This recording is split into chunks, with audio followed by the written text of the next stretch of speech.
بدونی ھذا صراط مستقیم۔ اور میں سمجھایا نہیں سی سبق سوا لاکھ انبیاء کلو کہ اللہ تو علاوہ حاجت روا مشکل کشا تے دور نزدیک تو سنن والا اور کوئی نہیں، نہ نبی نہ ولی نہ غوث نہ کتب نہ حضرت علی نہ جناب محمد رسول اللہ۔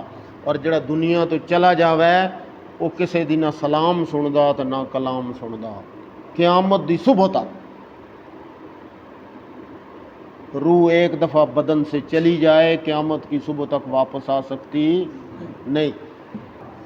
تو عبادت اس کی بھی قبول، تو جو میرے اور آپ کے آقا کی تابعداری چھوڑ دے اس کی نماز کیسے قبول ہوگی؟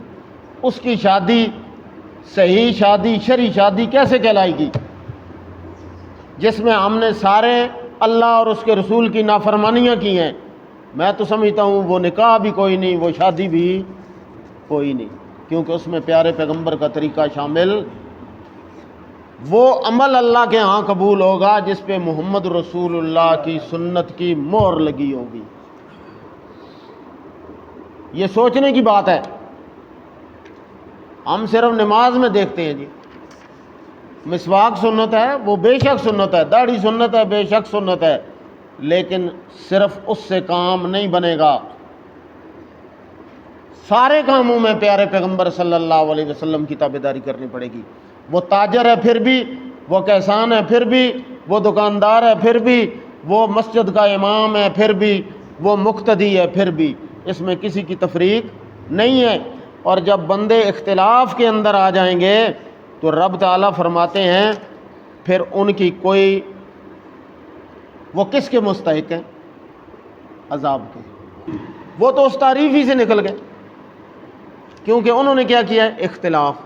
تو جو بندہ اختلاف کرے وہ نبی کا امتی، یہ قرآن کہہ رہا ہے، میں تو نہیں کہہ رہا۔ وما کان الناس الا امتا واحدہ، امت ایک ہی ہے، اور امت وہ ہوتی ہے جس کا امام ایک ہو، جس کا امام خاتم الانبیاء والمرسلین جناب محمد رسول اللہ ہیں، وہ نبی کے امتی ہیں۔ اگر بڑے قاری صاحب کے بیٹھے ہوئے یا میرے پاس شرم آتی ہے، شرم ویسے آنی نہیں چاہیے، جن چیزوں میں ہمیں شرم کرنی چاہیے، بیوی بیٹی بہن بغیر دوپٹے کے بغیر نقاب کے بازار میں جاتی ہے، ہمیں شرم نہیں آتی۔ کسی کی شادی میں جاتے ہیں، غیر کی شادی میں، تو پارلر میں 8,000 10,000 دے کے تیار کروا کے تو ساتھ بٹھا کے لے جاتے ہیں، اس وقت ہمیں شرم۔ لیکن کوئی مسئلہ پوچھ لیں کسی سے یا اپنی اصلاح کر لیں تو ہم شرم محسوس کرتے ہیں۔ شرم واسطہ اور بہت چیزاں، شرع کے مسئلے میں شرم نہیں۔ اگر تو اللہ کا سچا رسول ہے تو تیرے اوپر کوئی معجزہ کیوں نہیں آتا رب کی طرف سے؟ اور وہ معجزوں کا تذکرہ ہو گیا کہ تو ہمارے سامنے آسمان پہ چڑھ، پھر کتاب لے کے آ رب سے، اور دوسرے مقام میں وَنُزِّلَ الْمَلَائِکَةَ تَنزِيلًا، تیرے ساتھ ایک فرشتوں کی جماعت بھی ہو، پھر تو کتاب لے کے آئے اور وہ ایسی لکھی ہوئی ہو کہ ہم اسے پڑھ سکیں، تو دن میں کتنی مرتبہ ہوتا؟ تو اس کا مطلب ہے یہ اس انگلی کا کمال نہیں، کمال کس کا ہے؟ رب کا۔ جب رب نے چاہا تو آپ نے اشارہ بعد میں کیا اور چاند پہلے 2 ٹکڑے ہو گئے، اور جب رب نے چاہا تو وہی چاند دوبارہ اسی انگلی کے اشارے سے 2 ٹکڑے ہوا اور اسی انگلی کے اشارے سے دوبارہ مل گیا۔ کہ جی اسی شرک کتے کرنے، ہم شرک تو نہیں کرتے۔ شرک تو یہ ہے کہ کسی اللہ کے ولی کو، کسی نبی کو سجدہ کیا جائے، اس کا طواف کیا جائے، اس کو اللہ کا برابر مانا جائے، یہ شرک ہوتا ہے۔ ہم تو شرک نہیں کرتے، یہ اللہ کے برگزیدہ بندے ہیں، ہم اپنی عرضیاں ان کے پاس کراتے ہیں، یہ اللہ سے کام کروا دیتے ہیں۔ وہ جو سپرم ہے، جرثومہ ہے، اس کے اندر 6 فٹ کے انسان کا نقشہ اللہ رب العالمین نے بنایا، اور وہ کروڑوں ہیں، ایک قطرے میں کروڑوں ہیں، اور اس کروڑویں ایک جرثومے کے اندر اللہ نے 6 فٹ کے اس پہلوان اور انسان کا نقشہ تیار کیا۔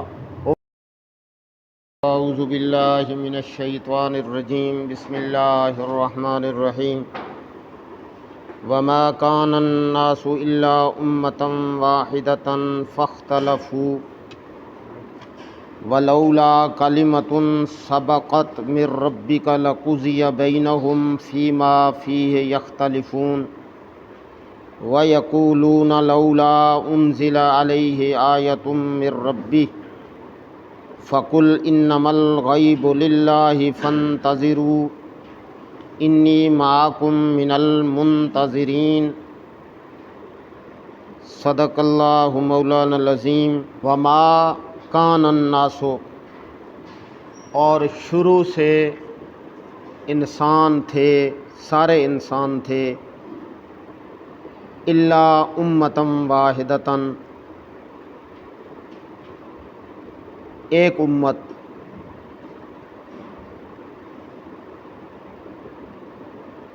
ویسے جو لفظی ترجمہ ہے وہ ہے وما کان الناس، اور نہیں تھے سارے انسان شروع سے مگر امتم واحدتن، ایک ہی امت۔ اور جو ایک امت ہوتی ہے ان کا عقیدہ اور عمل ایک ہوتا ہے، مختلف نہیں ہوتا۔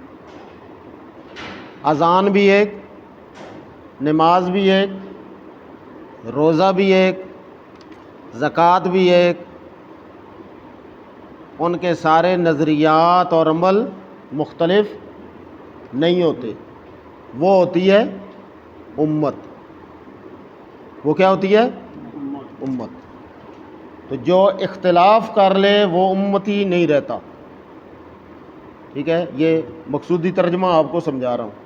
اللہ فرماتے ہیں وما کان الناس، شروع میں انسان نہیں تھے، الا امتم واحدہ، مگر ایک ہی امت، ایک ہی جماعت، جن کا امام ایک ہو۔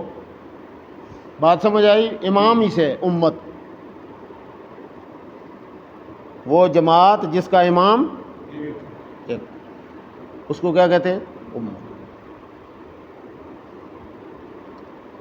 فاختلفوا، اس سے پتہ چلتا ہے شریعت میں اختلاف نہیں، بندوں کی سوچ اور سمجھ میں اختلاف ہے۔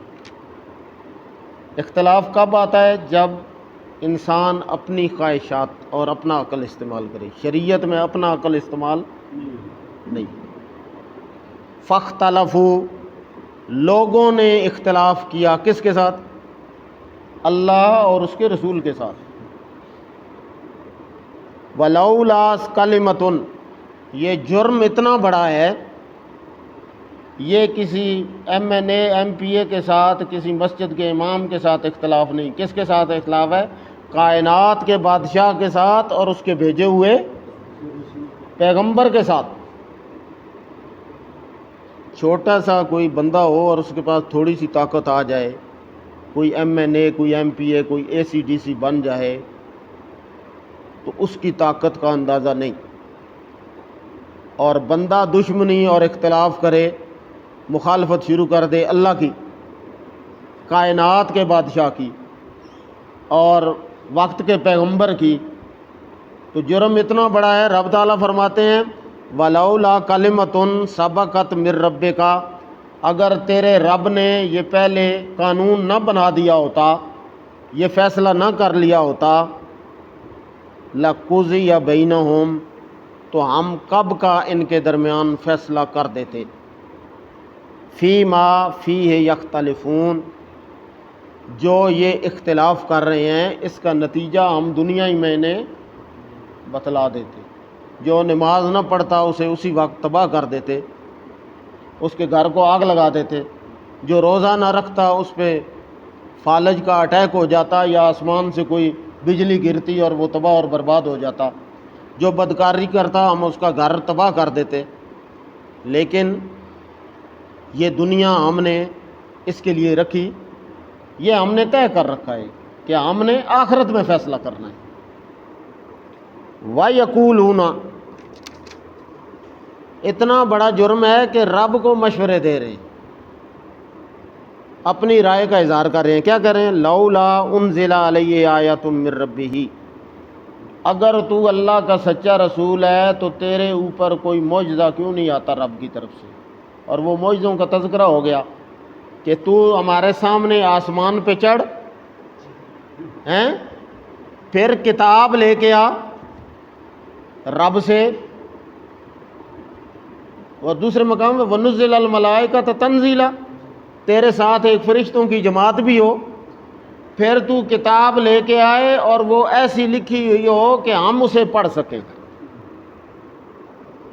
ہمارے سامنے لے کے آ، یہ بغیر کسی سہارے کے آسمان پہ چڑھ، اور یا رب کو کہے کہ وہ ہمارے ساتھ براہ راست بات کرے۔ یہ مطالبے ہیں، اور ان الو کے پٹھوں کو یہ پتہ نہیں کہ معجزہ پیغمبر کے اختیار میں نہیں ہوتا، پیغمبر تو اس کا اظہار ہوتا ہے، وہ تو مظہر ہوتا ہے، لیکن معجزے کے پیچھے ہاتھ کس کا ہوتا ہے؟ رب العالمین کا ہوتا ہے۔ وہ چاہے حضور نے لاکھوں بار انگلی آسمان کی طرف کی، آپ کی عادت تھی، عادت مبارکہ تھی کہ جب کوئی اشہد اللہ الہ یا یہ آتا تو اور اللہ کو کسی بات پہ گواہ کرتے تو اپنی انگلی آسمان کی طرف کرتے، یہ ہے نا، اور ہم تحیات میں بھی کرتے ہیں۔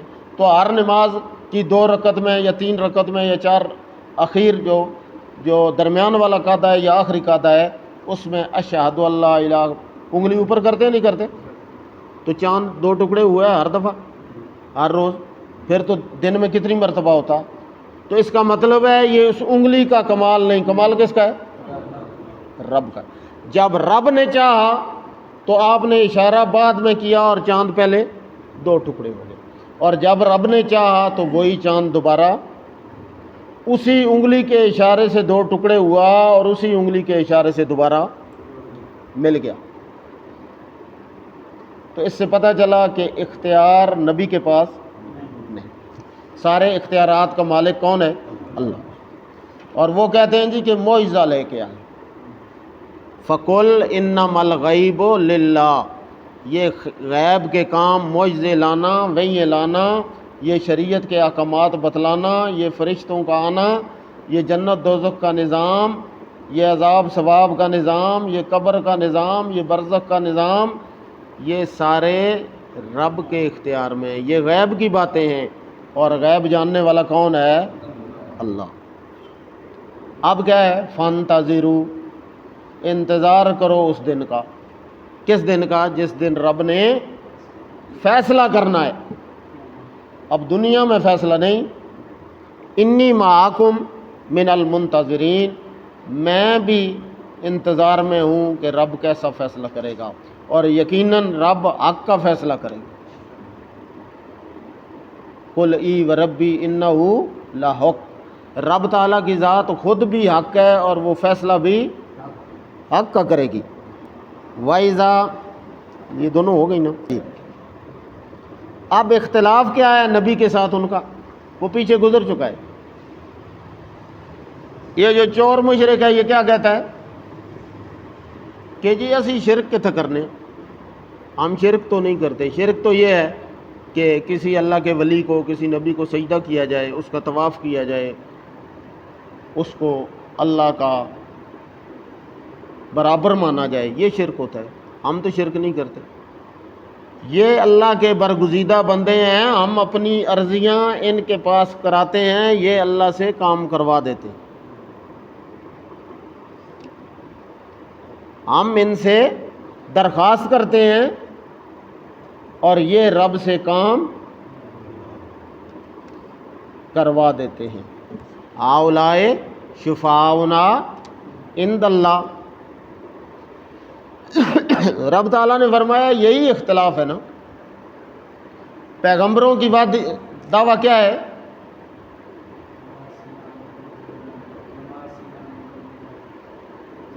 وَمَا أَرْسَلْنَا مِن قَبْلِكَ إِلَّا رِجَالًا نُوحِي إِلَيْهِ أَنَّهُ لَا إِلَٰهَ إِلَّا أَنَا فَاعْبُدُونِ، سارے 1.25 لاکھ انبیاء میں سے کوئی نبی ایسا نہیں جس کی دعوت یہ نہ ہو۔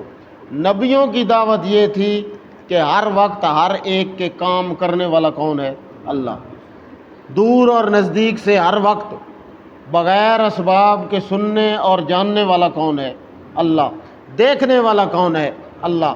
پردوں کے پیچھے سے دیکھنے والا، پردوں کے پیچھے سے دینے والا اور لینے والا۔ والذی یصورکم فی الارحام کیف یشاء لا الہ الا ہو۔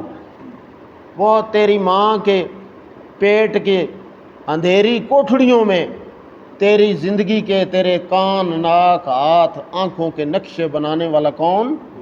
جس نے اپنی قدرت کی پرکار سے وہ جو سپرم ہے، جرثومہ ہے، اس کے اندر 6 فٹ کے انسان کا نقشہ اللہ رب العالمین نے بنایا، اور وہ کروڑوں ہیں، ایک قطرے میں کروڑوں ہیں، اور اس کروڑویں ایک جرثومے کے اندر اللہ نے 6 فٹ کے اس پہلوان اور انسان کا نقشہ تیار کیا۔ والذی یصورکم فی الارحام کیف یشاء، لیکن کرتا وہاں پہ بھی اپنی مرضیاں ہے۔ جو والدین کہیں کہ گورا ہو بچہ تو اس کی مرضی ہو کہ کالا ہو تو کالا ہوگا، والدین کی مرضی نہیں چلے گی۔ ورنہ کائنات میں کسی کا بچہ بدصورت نہ ہوتا، کسی کا بچہ بدبخت نہ ہوتا، کسی کا بچہ تھوڑی عمر والا نہ ہوتا، تنگ رزق والا۔ کوئی والدین میں سے چاہتا ہے وہ خود بے شک غربت میں زندگی گزارے، لیکن وہ کہتا ہے میرا بچہ بادشاہ ہو، سب سے زیادہ خوبصورت ہو، سب سے زیادہ امیر ہو، سب سے زیادہ پڑھا لکھا ہو۔ لیکن اللہ رب العالمین، اللہ فرماتے ہیں بچہ دیتا ہوں لیکن بچہ بنانے میں بھی میری مرضی، بچہ دینے میں بھی میری مرضی، کیونکہ مرضیوں کا مالک کون ہے؟ اللہ۔ اور بندوں نے اس میں اختلاف کیا، پیغمبروں کی تعلیمات میں بندوں نے اختلاف کیا۔ میں نے عرض کیا تھا امت ایک ہے،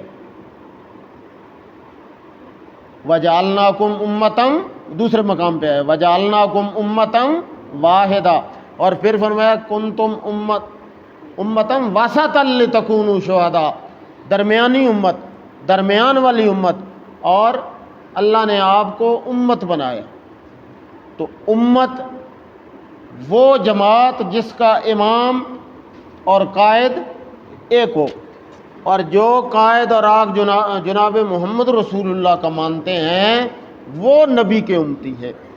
جو نبی کی سنت چھوڑ کے کسی اور کے طریقے پہ چلیں وہ نبی کی امتی کہلانے کے حقدار، وہ تو اس تعریف ہی سے نکل گئے، کیونکہ انہوں نے کیا کیا ہے؟ اختلاف۔ تو جو بندہ اختلاف کرے وہ نبی کا امتی، یہ قرآن کہہ رہا ہے، میں تو نہیں کہہ رہا۔ وَمَا كَانَ النَّاسُ إِلَّا أُمَّةً وَاحِدَةً، امت ایک ہی ہے، اور امت وہ ہوتی ہے جس کا امام ایک ہو، جس کا امام خاتم الانبیاء والمرسلین جناب محمد رسول اللہ ہیں، وہ نبی کے امتی ہیں۔ اچھا، اس کی مثال ہے، امام ایک ہوتا ہے نا، آپ نے نماز پڑھی ہے، اب ایک بندہ امام کھڑا ہے، دوسرا رکوع کرنا شروع کر دے، تیسرا سجدہ کرنا شروع کر دے، چوتھا تشہد میں بیٹھ جائے، ان کی نماز ہو جائے گی؟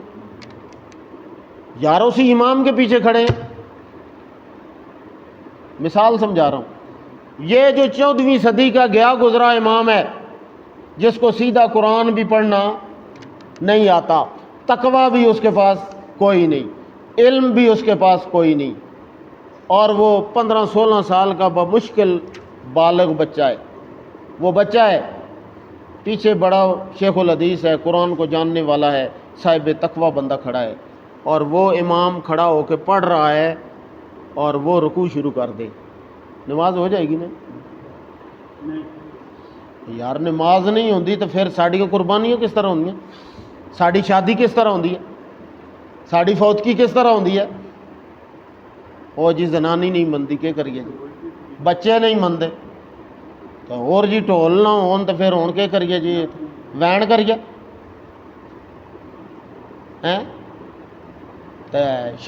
فوتگی ہے جی تو ہوں رویہ نہیں تو اور کیا کریے؟ ٹول آنی ہے۔ انا للہ و انا الیہ راجعون۔ اور اگر نماز نہیں ہوتی نا پیغمبر دی تابعداری اصل وچ کیا ہے اس امام دی تابعداری نہیں جڑا بندہ اس امام دی تابعداری سمجھے اس دی نماز ہوندی نہیں اصل تابعداری کس دی ہے اور امام کی تابعداری نہیں ہے اللہ کی تابعداری ہے اور اس کے پیارے پیغمبر کا طریقہ یہی ہے یہ بات ہے نا وہ امام اس طریقے پہ کھڑا ہو گیا ہے اس مصلی پہ کھڑا ہو گیا ہے ہم نے مصلی والے کو نہیں دیکھنا ہم نے وہ گنبد خضرا کے امام کو دیکھنا ہے ہم نے امام الانبیاء والمرسلین کو دیکھنا ہے ہم نے اس 14ویں صدی کے امام کو نہیں دیکھنا چونکہ یہ اس کے طریقے پہ کھڑا ہے لہذا اس کی بھی کوئی فرما برداری چھوڑے گا تو عبادت اس کی بھی قبول تو جو میرے اور آپ کے آقا کی تابعداری چھوڑ دے اس کی نماز کیسے قبول ہوگی اس کی شادی صحیح شادی شرعی شادی کیسے کہلائے گی جس میں ہم نے سارے اللہ اور اس کے رسول کی نافرمانیاں کی ہیں میں تو سمجھتا ہوں وہ نکاح بھی کوئی نہیں وہ شادی بھی کوئی نہیں کیونکہ اس میں پیارے پیغمبر کا طریقہ شامل وہ عمل اللہ کے ہاں قبول ہوگا جس پہ محمد رسول اللہ کی سنت کی مہر لگی ہوگی یہ سوچنے کی بات ہے ہم صرف نماز میں دیکھتے ہیں جی مسواک سنت ہے وہ بے شک سنت ہے داڑھی سنت ہے بے شک سنت ہے لیکن صرف اس سے کام نہیں بنے گا سارے کاموں میں پیارے پیغمبر صلی اللہ علیہ وسلم کی تابعداری کرنی پڑے گی وہ تاجر ہے پھر بھی وہ کسان ہے پھر بھی وہ دکاندار ہے پھر بھی وہ مسجد کا امام ہے پھر بھی وہ مقتدی ہے پھر بھی اس میں کسی کی تفریق نہیں ہے اور جب بندے اختلاف کے اندر آ جائیں گے تو رب تعالیٰ فرماتے ہیں پھر ان کی کوئی وہ کس کے مستحق ہیں عذاب کے کیونکہ انہوں نے نافرمانی کس کی ہے اللہ اور اس کے رسول کی نافرمانی کی ہے اللہ فرماتے ہیں ہم ان کی اسی وقت دنیا ہی میں گردن مروڑ دیتے لیکن بات یہ ہے ولولا کلمۃ سبقت من ربک لقضی بینہم ہم کب کا ان کے خلاف فیصلہ کر چکے ہوتے لیکن ہم نے فیصلہ کیا نہیں کیونکہ یہ فیصلے کا دن نہیں عدالتیں روز ججوں کی عدالتیں روز تو نہیں لگتی اور کبھی کبھی لگتی ہیں تو رب تعالیٰ فرماتے ہیں ہم نے عدالت ایک ہی دن لگانی ہے اور پھر ایسی لگانی ہے کہ ہم نے ہر چیز کا یوم التغابن اور سارے غبن اور ساریاں رشوتاں اور سارے بیٹیاں تے پھوپھیاں تے خالہ دے اس سے قابو کیتے جتنے وہ سارے اللہ کہتے ہیں میں اگلے پچھلے حساب ایک ہی دہڑے پورے کر سکتا اور پھر لگ پتہ ویسی سورت دا نام ہی ہے سورہ تغابن اور کیا گیا بھائی سورہ تغابن مغرب تو بعد پڑھیا کرو سواب ہوندا ہیں کیوں پڑھیا کرو سواب ہوندا اور قیامت دا دن یاد آوے سورہ حشر کیوں پڑھو قیامت دا دن یاد آوے تو قیامت دا دن تاں یاد ہو سی جے تو ونجو نا یار کون قیامت دا دن تاں یاد ہو سی جے اسے پڑھی ستے وہ سمجھیے تے اگر انجے تلاوت کی تھی تو کیا پتہ کہ پڑھ رہے بھائی تغابن دا معنی کو نہیں پتہ حشر دا معنی کو نہیں پتہ سورہ قیامہ دا معنی ہی نہیں پتہ تو پھر اس نے کیا پتہ لگ سی بھئی یہ صورت کے آخری ہے کس چیز دا مطالبہ اس واسطے سمجھنے دی ضرورت ہے صرف پڑھنے دے ثواب دا انکار نہیں لیکن صرف ثواب کمانے واسطے نہیں آیا زندگی بنانے واسطے آیا قرآن ثواب تو تب ہے نا وہ کہتے ہیں بھئی بندہ تھا تو ایک جو ہے وہ مدرسے میں پڑھنے کے لیے چلا گیا اور دوسرے بھائی نے عبادت شروع کر دی ٹھیک ہے جب وہ 8 سال کے بعد آیا نا تو اس بھائی نے وہ قمیض کے دامن کے ساتھ ایک مرا ہوا چوہا باندھا ہوا تھا اور نفل پڑھ رہا اس نے کہا یہ کیا اس نے کہا جی یہ غلطی سے چوہا ایک مر گیا تھا تو میں نے اب اسے اپنے پاس رکھ لیا ہے اور یہ اللہ سے معافی مانگتا رہتا ہوں تاکہ اللہ مجھے اس غلطی کی معافی دے دے۔ اس نے کہا جتنے سال عبادت کی ہے نا وہ ساری کی ساری ضائع گئی ہے۔ کیوں کہ ایک تو یہ مردار تھا اور ایک حرام جانور تھا، تو نے اپنے دامن کے ساتھ اسے باندھ لیا، لہذا تیری نماز ہوئی نہیں۔ تو ایسی عبادت کا کوئی فائدہ جب تک علم نہ ہو، شریعت کا علم نہ ہو، اسے پتہ نہ ہو یہ فرض ہے، یہ واجب ہے، یہ سنت ہے، یہ ناقص ہے، اس سے میری نماز ٹوٹ جائے گی، میرا وضو ٹوٹ جائے گا، ایک بندے کو پتہ ہی نہیں، اس کی نماز پڑھنے کا فائدہ ہو سکتا ہے ساری زندگی وضو سے ہی نہ کرے۔ اس لیے کوشش کریں، چونکہ ہم نے کسی مدرسے سے نماز میں نے بھی نہیں سیکھی، مدرسے میں گئے ہیں کتابیں پڑھی، نماز وہ بوڑھی والدہ ہی سکھاتی ہے، جو پڑھی ہے یا نہیں پڑھی، والد پڑھا ہوا ہے یا نہیں، انہوں نے نماز سکھائی اور ہم اسی پہ چل رہے ہیں۔ لہٰذا اس کا اعادہ ضروری ہے، اس کا دہرانا ضروری ہے کہ جو بچپن میں غلطی ہو گئی ہے اس کی کم از کم اس کی نشاندہی ہو جائے۔ اب دعائے قنوت ہے اور اس میں 14 واویں ہیں، ٹھیک ہے، اور جہاں ہوتا ہے نا ہم وَنَشْكُرُكَ کا تو ہم پڑھ دیتے ہیں وَلَا نَشْكُرُكَ وَنَكْفُرُكَ، تو یہ کفری معنی ہو گئے۔ پڑھنا تھا وَنَشْكُرُكَ وَلَا نَكْفُرُكَ، ہم پڑھ دیتے ہیں نَكْفُرُكَ وَلَا نَشْكُرُكَ، اللہ ہم تیرا کفر کرتے ہیں اور تو تیرا شکر ادا نہیں کرتے، تو پتہ ہی کوئی نہیں۔ تو یہ گھر میں جو بچے چھوٹے یہ پڑھے ہوئے ہیں، اب تو روشنی آ گئی ہے۔ اگر بڑے قاری صاحب کے بیٹھے ہوئے یا میرے پاس شرم آتی ہے، شرم ویسے آنی نہیں چاہیے، جن چیزوں میں ہمیں شرم کرنی چاہیے، بیوی، بیٹی، بہن بغیر دوپٹے کے، بغیر نقاب کے بازار میں جاتی ہے، ہمیں شرم نہیں آتی۔ کسی کی شادی میں جاتے ہیں، غیر کی شادی میں، تو پارلر میں 8,000 10,000 دے کے تیار کروا کے تو ساتھ بٹھا کے لے جاتے ہیں، اس وقت ہمیں شرم، لیکن کوئی مسئلہ پوچھ لیں کسی سے یا اپنی اصلاح کر لیں تو ہم شرم محسوس کرتے ہیں۔ شرم واسطہ اور بہت چیزاں، شرع کے مسئلے میں شرم نہیں۔ حضرت عمر فاروق رضی اللہ تعالیٰ عنہ نے رات کو گزر رہے ہیں نا، تو ایک عورت جو ہے وہ اپنے خاوند کے فراق میں، اس کی جدائی میں اشعار پڑھ رہی تھی۔ اب آپ نے شرم نہیں کیا ہے، کیونکہ یہ عورتوں کا معاملہ ہے تو عورت بتلا سکتی۔ تو مسئلہ کس سے پوچھا ہے؟ بیٹی سے۔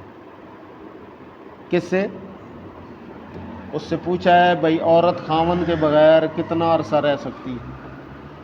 انہوں نے کہا جی زیادہ سے زیادہ 4 مہینے، اور شریعت نے عدت بھی کتنی رکھی ہے؟ 4 مہینے تک۔ انہوں نے کہا جی 4 مہینے رہ سکتی۔ حضرت عمر نے صبح آرڈر جاری کیا کہ کوئی فوجی 4 مہینے سے زیادہ اپنی چھاونی میں نہیں رہے گا، اسے گھر بھیجا جائے گا، ہر صورت میں، بے شک جنگ بھی ہو۔ تو آپ نے ایک ترتیب بنانی ہے، ہر کمانڈر ان چیف کو کہا کہ آپ نے ایک ترتیب بنانی ہے، ایسا اس کا سرکل بنانا ہے، سائیکل بنانا ہے کہ ہر فوجی 4 مہینے کے بعد اپنے گھر۔ مسئلہ کس سے پوچھا ہے؟ اچھا، نعوذ باللہ حضرت عمر شرمیلے کون ہے؟ تو حضرت حفصہ رضی اللہ تعالیٰ عنہا، مومنوں کی ماں، ان میں کتنا حیا ہوگا، کتنا ان کے اندر غیرت ہوگی کہ جن سے اللہ کے فرشتے بھی حیا کرتے، وہ پاکیزہ ہستیاں کہ جن سے رب العالمین کے فرشتے بھی حیا کرتے ہیں، اتنے با حیا فرشتے نہیں جتنی وہ ہستیاں ہیں۔ مسئلہ ان سے پوچھا ہے، کیوں کہ مسئلہ ہے شریعت کا، مسئلہ ہے لوگوں کے فائدے کا، لوگوں کو برائیوں سے بچانے کا، اور امت کے ذمے کام لگایا گیا ہے، امر بالمعروف اور نیکی کا حکم دینا ہے اور برائی سے روکنا ہے، دونوں کام کرنے ہیں۔ اسی سیدھا سیدھا دسنے جی نماز پڑھو، روزہ رکھو، لیکن یہ نہ آدھے یار سودی مسئلہ، یہ سود نہ کہن، حرام نہ کھا، رشوت نہ کھا، شرک نہ کر، بدعات نہ کر، یہ گل نہ آدھے، کیوں کہ اگلا پھر ناراض ہو گیا۔ یار ناراض ہوئے پہ اللہ اور اس کا رسول ناراض نہ ہو۔ وہ جنے 50 سال 60 سال سروس کر دیں تو رشوتاں کی دیاں، کوئی کلرک، کوئی صوبدار، کوئی والدار، کوئی ہے تے اتھے کام ایک نہیں کیتا، آرام ہی کیتا جڑا کیتا، کھان پین میں تے سارا کوئی، تو پھر سونا ٹوپی رکھی تے داڑھی رکھ کے تے آن کے مسجد دی کمیٹی دے سربراہ بن ساڈا معیار ہے کوئی۔ اور ہر مسجد 6-7 بندے ایسے ہوندے جیسے جنہاں دا کام ہے بھائی ہر ٹائم مولوی دی غلطیاں تلاش کرنا، اے ہن لیٹ آیا 2 منٹ، ہن 3 منٹ پہلے لگا گیا، ہن پتہ نہیں کدے گیا، ہن 10 کے نہیں گیا، یہ عادت ہے۔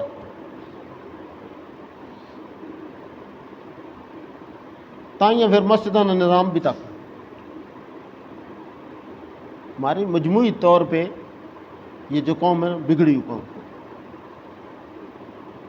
اچھا سب تو بڑا کیا جی حضور تے امتی ہیں جی، کلمہ پڑھیا، کلمہ پڑھیا، کلمے دے لاگ بھی، ورنہ ابو جہل پہلے پڑھ گنا سارا تو پہلے چھال مار کے اس نے سمجھ آئی بھائی اگر کلمہ پڑھ گیا تو پھر کہ کرنا پوسی اور کہ چھوڑنا پوسی۔ اس وجہ تو انہوں نے آخیا جی یہ اوکھا کام ہے۔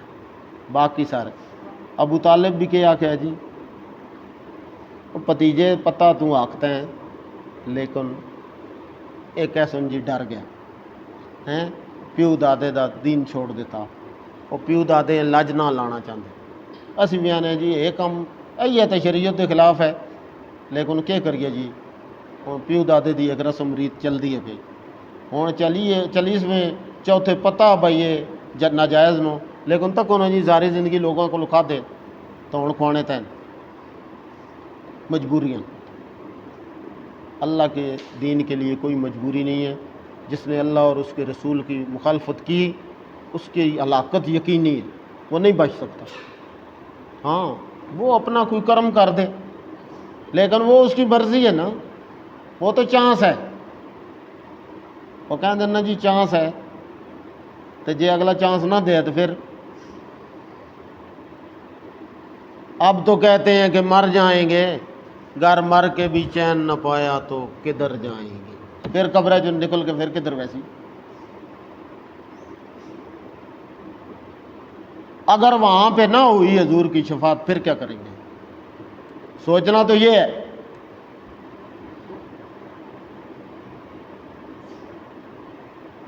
اس کیا بھائی پنجابی بھائی مک ویسی ساری مغروری تیری، جدوں وچ معاشر دے کہہ دے سی کملی والا اے امت نہیں ہے میری۔ جلا حضور کہہ دے جی میرا امتی نہیں ہے پھر کیا کر سکتے؟ شفاعت تو تب ہونی ہے نا جب حضور امتی مانیں گے، امت میں شامل ہوں گے، اور اگر اللہ کہتا وامتاز الیوم ایھا المجرمون اور نکل جاؤ انہاں مومنا چ باہر، وہ کہتے ہیں نا جڑے کل نہیں آئے ہو ادھر باہر ہو گئے، اور جنہیں اللہ اور اس کے رسول دی گل نہیں منی ادھر وچ کھلون دی ضرور، اس کا مطلب ہے کہ وہ چھپ کے کھلوسن وچ تاں ہی تو لگیا نا سورہ یاسین وامتاز الیوم ایھا المجرمون الم اعہد الیکم یا بنی آدم اللہ تعبدوا الشیطان انہ لکم عدو مبین وان اعبدونی ھذا صراط مستقیم۔ اور میں سمجھایا نہیں سی سبق 1.25 انبیاء کلو کہ اللہ تو علاوہ حاجت روا مشکل کشا تے دور نزدیک تو سنن والا اور کوئی نہیں، نہ نبی نہ ولی نہ غوث نہ کتب نہ حضرت علی نہ جناب محمد رسول اللہ، اور جڑا دنیا تو چلا جاوے وہ کسے دی نہ سلام سندا تے نہ کلام سندا، قیامت دی صبح تک روح ایک دفعہ بدن سے چلی جائے قیامت کی صبح تک واپس آ سکتی نہیں۔ تے اللہ فرماندن کہ اساں آکھیا نہیں سی کہ شیطان دے پیچھے نہیں لگنا، وہ شیطان بھی ہو سکدا تے شیطان دے شاگرد بھی ہو سکدے، وہ مولوی بھی ہو سکدا، وہ پیر بھی ہو سکدا، وہ شیخ الحدیث بھی ہو سکدا شیطان دی صورت ہے۔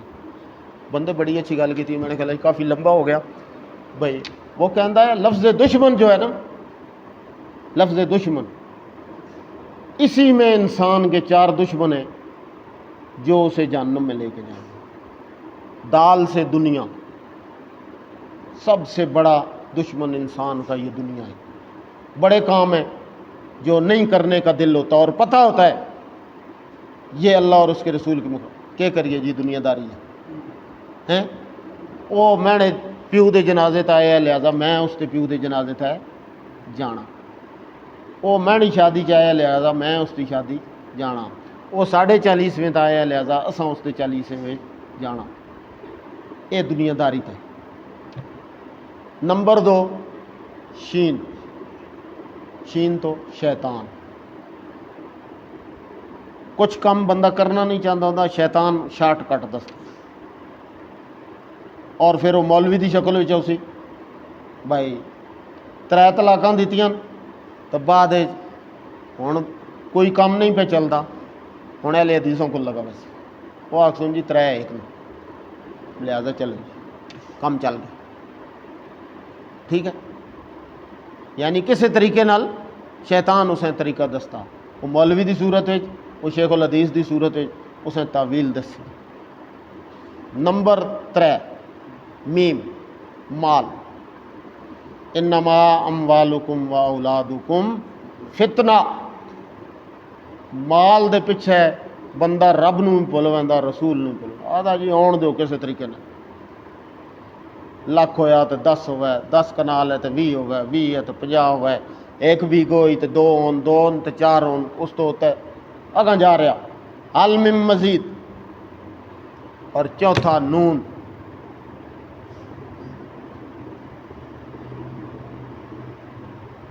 نمبر 1 دنیا، نمبر 2 شیطان، نمبر 3 تو نمبر 4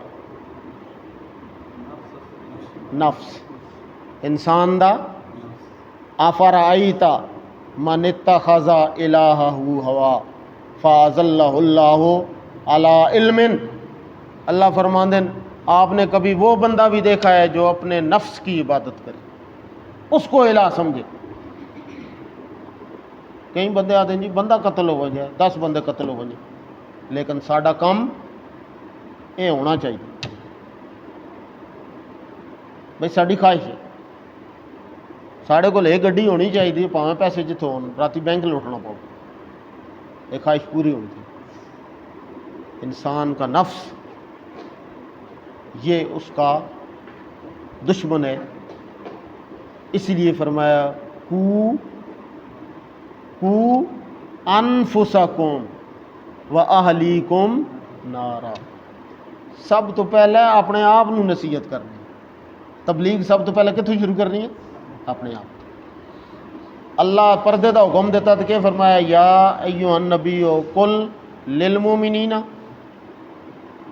ہاں کتوں شروع کرنا؟ اچھا بناتے کا کیوں نہیں آخیا پہلے؟ بیوی تو قریب نہیں نا، پہلے تو بیٹی ہے، یا ایھا النبی قل ازواجک و بناتک، ویسے ہونا تھا یہ قل بناتک و ازواجک و نساء المؤمنین۔ اور بیٹی گھر نہیں رہندی، بیٹی دوسرے دے گھر چلی ویندی ہے، بیٹی اپنے گھر نہیں ہوتی، اس کا گھر دوسرا ہوتا ہے، بیوی آپ کے گھر میں ہوتی ہے، اس لیے فرمایا کل ازواجے کا، سونا پیغمبر اپنی بیویاں نو آپ، و بناتے کا ہن بیٹیاں نو آپ، و نساء المؤمنین، اور قیامت تک آنے والے انساناں دیاں عورتاں، وہ جڑیاں عورتاں باقی مومناں دی، تو قو انفسکم و اہلیکم، پھر وانذر عشیرتک الاقربون، پھر اپنے قریبی رشتہ دار، چچے چچیاں، خالاں پھوپھیاں، بھائی بھتیجے بانجے، یہ آپ کا خیش قبیلہ ہے، آپ کی قوم ہے، ان کو بھی پھر ڈرانا ہے۔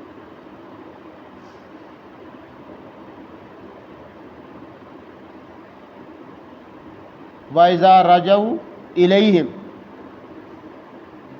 تعلیم حاصل کرنی ہے دین دی تو پھر کرنا کیا کرنا؟ وَإِذَا رَجَعُوا إِلَيْهِمْ لَعَلَّهُمْ يَحْذَرُونَ،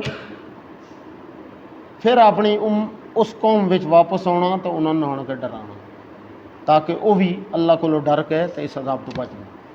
یعنی سب تو پہلا اپنا جڑا نفس ہے وہ اس گل نو من وجے، کہ میں بھی مرنا مولوی آدھا بھائی انہاں سارے مرنا یہ سارے گنہگار نو انہاں دی توبہ ضروری ہے میں نے توبہ دی ضرورت یہ شیطان دا دھوکھا یہ دشمنی ہے نفس دی اس انسان نال یہ نفس اس دا دشمن ہے دنیا اس دی دشمن ہے اس دا شیطان اس دا دشمن ہے اس دا مال اس دا دشمن ہے اور اس دا نفس اس دا دشمن ہے اللہ سانو عمل دی توفیق دے وے باخر